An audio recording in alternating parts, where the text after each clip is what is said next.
Hello you guys, welcome back to my channel and welcome back to the final day in palette week, where every single day for the past 7 days I have posted some sort of palette themed content, and I'm very excited for today's video because I'm going to be ranking all of the palettes, all of the new palettes to me that I've tried this year. I have 26 of them to share with you, and I will do an end of year ranking and hopefully have all of my other palettes completed.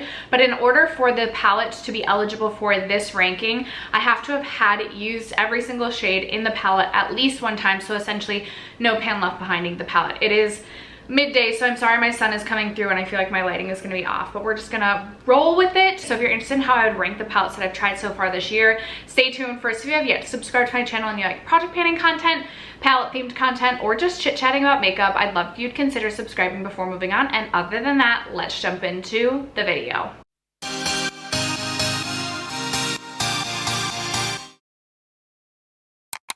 Okay, I turned my ring light off for the most part, so hopefully the lighting's a little bit better. But starting in dead last at 26, 25, and 24, I feel like it should come as no surprise, but I have the Odin's Eye collection. So I have the Spring Dragon, the Earthwood, and the Mighty Monster palette. I actually ranked my Odin's Eye palettes a couple of days ago, and I shared with you guys just how sad I am that I feel like something is not right with Odin's Eye mattes specifically are the shades that I've had most trouble with. But even in like the Mighty Monster palette here, I feel like, well, I do really like this shade Midnight Gleam. I feel like I'm already getting like kind of hard pan in this one. Of the three palettes, I do like the Mighty Monster color story the most. But even in this one, I really struggled with the purple, the green, and the red just was not very pigmented at all. So overall, I was really disappointed in this collection. And in the past, I feel like I've kind of held Odin's Eye on a pedestal where I felt like I was collecting the palettes. I would never declutter an Odin's Eye palette, but end of year declutter, I could see myself getting rid of at least 2, if not all of these palettes. Coming in at number 23, I'm like, what? I have the MAC Encrypted Kryptonite palette. I feel like from here on out, I actually like struggled to kind of rank these because for the most part, all of these eyeshadow palettes are really quite good. So it really comes down to like nitty gritty, nitpicky things, color stories I prefer, etc. So I ranked this one at 23 just because it's kind of a boring 6-pan eyeshadow palette. I actually only purchased this because I really wanted to have the shade Satin Taupe from MAC back in my life, because this used to be my absolute favorite eyeshadow of all time. I've gone through multiple multiple potted singles of matte Satin Taupe, like use the whole thing up, multiples of those. But this palette I believe retailed for either $32 or $35, and the actual potted single, like not just like, I wasn't ordering just the pan off of MAC, but just the potted single was like 23. So I was like, I'm just gonna get this. I created a couple looks that I do like with this palette, but overall it's not the most exciting, so that's why I'm ranking it at 23. 22 is kind of a similar story. This palette just isn't that exciting to me. I do also feel like I've kind of held NARS to this pedestal because I love the Summer Solstice palette so much from NARS, but one thing I found with NARS is that the majority of their eyeshadow palettes just run more rosy, and I am someone who just doesn't always want a rosy eyeshadow look. So while I think the quality in this is really good and I really love like this lid topper shade specifically, I would just much prefer to reach into my Summer Solstice palette over this one. Even the checkered outside print, we know I love a checkered print, even this doesn't entice me to reach for it. So this one would be coming in at number 22. Coming in at number 21, I have the Terra Moon's Space Chemistry palette. I was so excited when I saw this teased, just because I really have been a huge fan of Terra Moon's singles in the past, but I also struggle to use my single shadows. So I was like, oh, a palette, like I'm definitely more likely to reach into a palette. And I just thought the color story was really fun. But what I will say about this palette is I'm so unimpressed with the mattes. Like, I don't know how these mattes made it into this palette. Like, was there a quality check done? I don't know. But these shimmer shades, I just don't feel like last that long on my eyes. Now, I will say I love Moonwater, Solarium, honestly Atmosphere as well. Like, I love the shades, but they don't last long enough on my eyes. And then the mattes are just not good at all. Like, they are the chalkiest things I've ever worked with.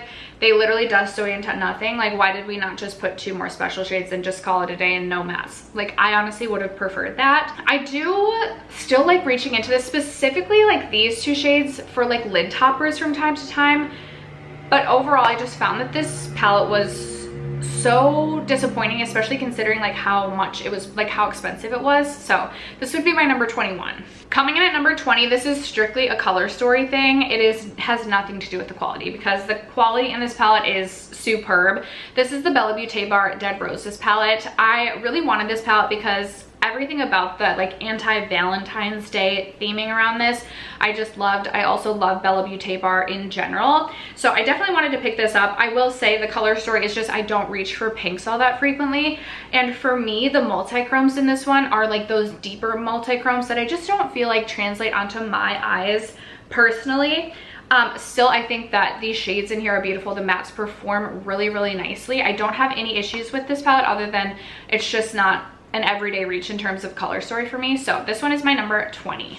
Number 19, I have my Diveroon Gloomy Gardens eyeshadow palette, and this one was hard for me to rank this low simply because I absolutely love the bottom 5 special shades in this eyeshadow palette, but I had to take points off because I personally don't love mint shadows or like these teals like this. So right off the bat, like I didn't love the looks that I created using those teals. I also struggled a little bit with some of the matte shades. Like I definitely think there's room to improve in the Diveroon mattes specifically, and also this color story. Like I'm just like, wait, what do I do with this? But I do still want and probably will purchase all Diveroon palettes because their special shades are truly so special. So for me, it really came down to like quality of the mattes and the color story and why this one is ranking a little bit lower, but these special shades are so special. And then right after that, I have the Diveroon Moth and Moon eyeshadow palette. Again, I struggled a bit with the quality in the mattes in this eyeshadow palette, but these special shades are absolutely stunning on the eyes. Like they are so beautiful, and I think there's a fun variety of colors in this palette. I will say again, I'm kind of like stumped as to what to do for like creating a full look with this palette, but these 3 shades right here mixed with like matte neutral shadows I think are so beautiful. I've reached into this shade for a lid topper on a number of occasions, and I'm just really impressed again with the special shades in this, but room for improvement in the mattes. Coming in at number 17, I want to rank this palette higher because I love the color story,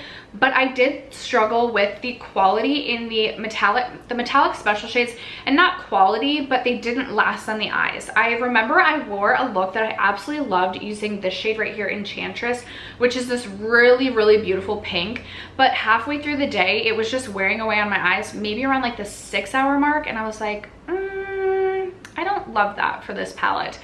I will still say I think all of the metallic shades specifically are so beautiful in this palette, and I had good luck using the matte shadows. I was just a little bit disappointed in the terms of longevity, so that's why I had to rank this one at number 17. Then we have number 16, which this is really just a color story thing for me. This is the Resurgence palette by Unearthly in collaboration with Heather Austin. I actually purchased it at the end of last year. I know this palette launched last year, and then I didn't get around to testing it until this year. For me, it's really like I look at this color story and I'm like, ooh, like what do I do with it? But I do really love a lot of the metallic shades, and I love to pair those with like a more neutral look. So like Creation is such a beautiful kind of blue brown sort of shade. I think that's stunning. I also love Jewel and Solar Symbol, and we know I love a neon, so I love the pops of neon in here. But in terms of like creating a look just using this palette, I definitely struggle a little bit, so that's why I ranked this one a little bit lower. Okay, 15 and above, I really struggled, you guys, and it could be because I really love all of these palettes for like one reason or another. I've really enjoyed playing with them. There's so many indie palettes, and I just had so much fun digging into indie and testing and trying more indie brands. But coming in at number 15, I have the Blend Bunny Surge palette. Now I will say I am so impressed with the Blend Bunny mattes, especially for like the deeper shades or the more colorful shades. We have neons in here. The camera's like taking away some of the beautiful neonness of this palette, but I am so impressed with how easy it is to blend the mattes. I have definitely created some really fun looks using this palette, but in terms of like an everyday reach, this palette is not something I'm gonna be reaching for on the daily. But when I do want to play around with color, I think this is a really fun one. So this is my number 15. 14, I'm giving to the Glaminatrix Barely Basic eyeshadow palette. Now I love this. I think this is so fun. This is a really fun palette, especially for like grungy fall looks. I love the way that this palette is laid out, because if I don't want to think about what I want to do, I can literally just follow the row. Is it column that goes down or row? Rows across, right? So I can just follow the columns. The only reason I am ranking this one at number 14, and there's a few, obviously there's 13 other palettes ranking above this one, is I just struggled just a little bit with the Holy Grail shade as well as Haul. Like I had to spend just a little bit of extra time working with those shades, and again, like I feel like top 15 and above, like I've really had to just be so nitpicky. This is a newer one to my collection, so potentially as I use this one more when we get to the end of the year, like it'll be very interesting to see how my ranking changes or doesn't change for the end of your ranking, especially as we add more palettes to the mix. But the current standing for the Barely Basic from Glaminatrix is number 14. Number 13 is going to my Natasha Denona Golden eyeshadow palette. I think this is such a beautiful palette. I literally said earlier this year, like, ooh, they should bring back the gold, but maybe do it in a mini. So I love that we have the golden. I wish they would have included like the fun pop of like teal or the fun pop of green, like that lime chrome shade. I really wish was in this eyeshadow palette, but I really love having this just for something a little bit more warm toned, but something that I don't really have to think about. Just a very easy reach, really, really beautiful. I do love some of the lid topper shades. I know that this palette looks kind of boring and one noted, but again, for those everyday uses where you really just don't want to think about your makeup, I think this is such a good one. Number 12, I'm giving to the Divaroon Dewdrops eyeshadow palette. Now this is what Divaroon should just keep coming out with. This is 6 pans of their special shades. I love every single shade in this palette. I think this is such a stunning little curation of shades. I think it's such a cute little palette. I love the names. I just love the layout. And I definitely want to continue to reach into this. This is something that if I've been like, I don't want to say bored with the look, but if I've felt like a look just needs like a little something more, I have had so much fun reaching into this little 6 pan. So if you have something, if you want to try something from Divaroon, I would maybe suggest just starting here. Number 10 is going to go to my Ensley Rain Flourish palette, and for me, this one just really comes down to the color story. Obviously, this is very bright, fun, and colorful, but it is not going to be an everyday reach for me. I know it's shocking. I know. We're not doing like, we're not popping off with the bright neons every day at the office, but I will say that the shimmer shades in this palette, you guys know I literally cannot stop talking about the Ensley Rain special formula. Like they are literally just unlike any other brand that I've personally tried. I think this one has some fun pops of like more neutral leaning like metallic or special shades, so I could do like a warm matte look and then just reach into this for like the shade Fairy Flutter is so pretty. Buttercup Bliss for a yellow inner corner. Sunbeam, oh my goodness, Sunbeam is so beautiful. And honestly, I was like, oh, Dahlia Magic really isn't something that I would typically reach for, but that is also just such a gorgeous shade. I literally can't stop raving about Ensley Rain special shades. Like just literally pick a palette that you like from Ensley Rain and like you will not be disappointed. Number 9 is going to go to my Cosmic Beauty Muse eyeshadow palette. This is such a beautiful palette, such a fun palette, and the quality in this I was so impressed with. It definitely made me more curious. In Cosmic Beauty, I just finished testing the Undergrowth palette. I actually will have a video coming tomorrow, review, comparison, swatches, looks, all the things. That is such a beautiful palette. I think I was most surprised as to how easy it was to work with the mattes in this eyeshadow palette. I feel like indie mattes always make me nervous just because I feel like they're known for their shimmers, and then on top of that, this is like not quite as expensive as some other indie brands, so I was like, ooh, what is the quality going to be like? But it is, the mattes literally in this eyeshadow palette blend themselves, and I think that the special metallic shades are so nice too. I like these more like spongy putty shades in the palette. We have the shade Antique and Ambient, which just makes such a beautiful look. Really enjoyed this palette and I'm excited to continue to reach into this. Okay, I definitely think I miscounted when we started this, but I think I'm at number 9 now, so perhaps we had more than 26 palettes to review. But the true number 9, I think, watch, we're gonna get to the end and I'm miscounting again. But I have the Adept Flying Fiddles palette. What a fun, like special palette, but like a take on neutrals. I think this is beautiful. I really enjoy the mattes in this palette as well, especially these two mattes. I think just blend so seamlessly together for a really beautiful dusty mauve sort of look. I was so impressed with this marbled shade Scorpion Grass, especially over the shade Pompon Button. Everything about this palette is just so beautiful. My only gripe with this is I wish we had one more lighter matte shade that I feel like would just help make this palette even a little bit more versatile, or maybe I don't have to reach into, like sometimes I feel like I'll reach into this, but I feel like I have to reach into like another palette for like a lighter matte shade. That would be the only nitpicky thing that I could think of to change this. But aside from that, I think it is a stunning palette and such a fun one from Adept. Coming in at number 8 is the Unearthly Sorcerer's Smoke eyeshadow palette. Again, kind of talking about like a fun twist or a fun take on neutrals. I think this is so beautiful for that. We have some more like grungy greens, but then we also have like a cool toned deep brown, but also some warmth. Like you can really go so many directions with this palette, and if you don't have any clue like what you want to do, you can kind of just follow the quads to create really beautiful looks. Unearthly also makes really beautiful shifty shades. The shade Sorcerer, honestly all of the shifty shades, all of the metallics in this palette, they're so good. Coming in at number 7, I have the Cosmic Beauty Undergrowth eyeshadow palette. As mentioned, I do have a review coming on this tomorrow, so I'm not gonna go super in depth on my full thoughts, but my only complaint with this palette is there are a couple of matte shades that don't blend the best together or just gave me a little bit of difficulty. But in terms of, again, kind of a twist on neutrals, if you like something like green and grungy and swampy, I think you will absolutely love this. I like that we have a pop of like a matte neon because I love a neon, and then the special shifty shades in here, the duochromes, the metallics, like it's like just like taking a beautiful neutral look and just turning it up just a notch, and it makes, I think, some of the like more like special indie brand shades just a little bit more approachable. And there is something very special about this palette. The only reason this one isn't ranking higher is just because, again, I had a couple of matte shadows that I struggled with, but aside from that, it is a stunning eyeshadow palette. Currently coming in at number 6, I have my Ensley Rain Flower Moon eyeshadow palette. I could go on and on and on. The special shades, I literally, like, I want to lick them. I am drooling so hard over them. They are so beautiful, and there is such a good variety of shades in this palette. We've got pinks, purples, greens, blues. Like, there's such a variety of special shades in here. My only complaint with this is in terms of creating a full look using just this palette, I don't love the selection of mattes. I don't know, there's something about the selection of mattes that is just not my personal favorite, and that's the only reason I'm ranking this lower.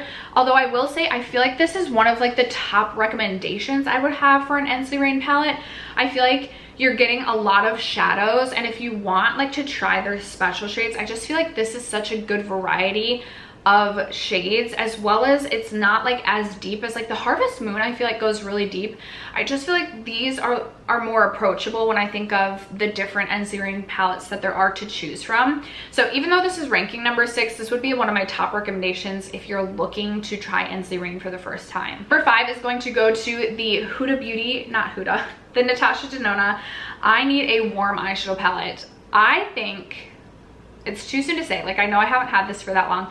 I think this might become a new tippity top favorite Natasha Denona palette.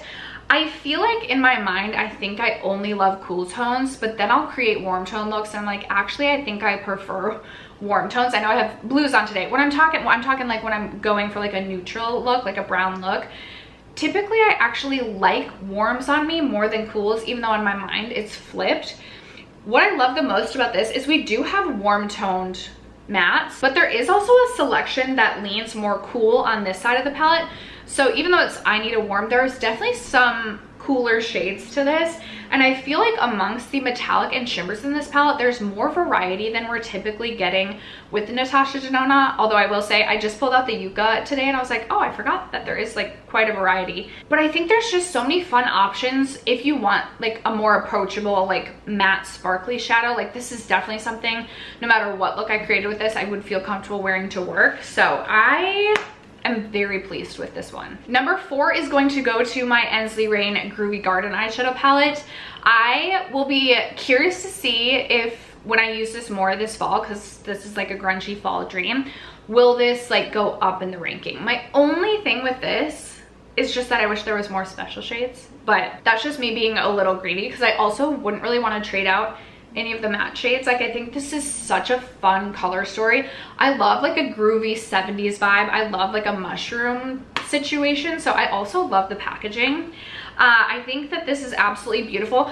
My only one other thing, like if I was getting really nitpicky, is I feel like we have 3 shades here that like maybe because we only have 7 special shades, we could have committed to like a little bit more variety amongst them, but that's just me getting like so nitpicky. So coming in at number 3, I have my Danessa Myricks Lightwork Volume 6 eyeshadow palette. I do have a whole review on this eyeshadow palette. I thought for a moment in my mind that maybe I wouldn't get this, and then I was like, girl, who are we kidding?